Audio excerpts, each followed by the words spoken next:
చిల్లపల్లి మట్టిబిడ్డ సిరిపురం గ్రామ మాజీ MPTC BRS party నాయకులు మా అందరి ఆప్తుడు మనల్ని విడిచి వెళ్ళి దాదాపు సంవత్సర కాలం పూర్తవుతున్నటువంటి తరుణంలో మరి చాలామంది పుట్టడం చనిపోవడం సహజమైనప్పటికీ పిక్కల రాజన్న తన జన్మ వారి మరి రోజువారీ జీవితంలో అనేక విషయాలలో కుటుంబాన్ని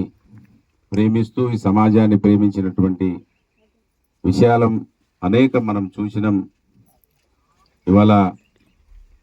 వారు లేకపోయినా వారి ఆశయాలు మన మదిలో ఉన్నాయి. వాటిని ఎప్పటికప్పుడు మనం నెమరు వేసుకునే విధంగా వారి జయంతులు వర్ధంతులను జరుపుకోవడం అంటే వారి ఆశయాల కోసం పనిచేయడం అనే విషయాన్ని భారతదేశంలో గొప్పగా నిర్వహించుకునేటువంటి కార్యక్రమాలలో వారి కుమారులు వారి కుటుంబ సభ్యులు తండ్రి విగ్రహాన్ని ఆవిష్కరించి మన పెద్దలు మాజీ మంత్రివర్యులు సింగరేణి బిడ్డ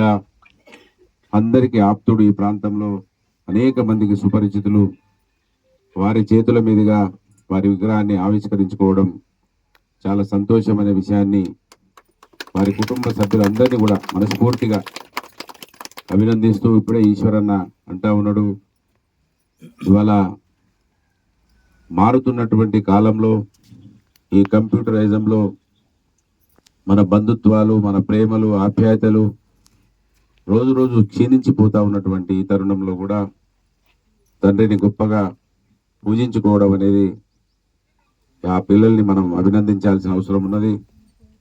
సమాజంలో జన్మనిచ్చిన వాళ్ళను గుర్తుంచుకునే పరిస్థితులు చాలా తక్కువగా చూస్తూ ఉన్నాం. ఎంత సోషల్ మీడియాలో ప్రతిరోజు తల్లిని చూసుకొని వాళ్ళను తండ్రిని చూసుకొని వాళ్ళను చూపించినా కూడా చాలా తక్కువ మార్పు కనబడతా ఉన్నది. మరి మన పిక్కల రాజన్న గారి జ్ఞాపకార్థం కోసం ఇవాళ ఈ మంచి కార్యక్రమాన్ని తీసుకున్న వారిని మనస్ఫూర్తిగా అభినందిస్తూ వారి ఆశయ సాధన కోసం వారితో దాదాపు 15 సంవత్సరాలుగా కలిసి పనిచేసినటువంటి వారి కుటుంబ సభ్యుడిగా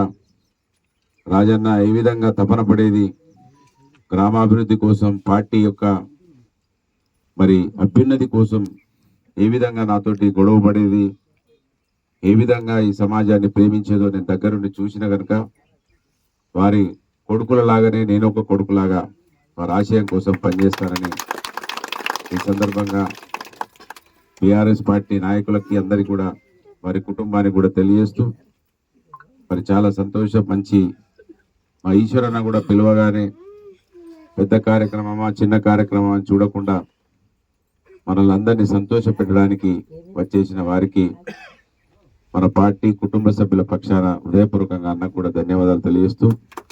వారిని కూడా ఒక 2 నిమిషాలు మన రాజన్నకు ఆత్మ శాంతి కోసం మాట్లాడాలి.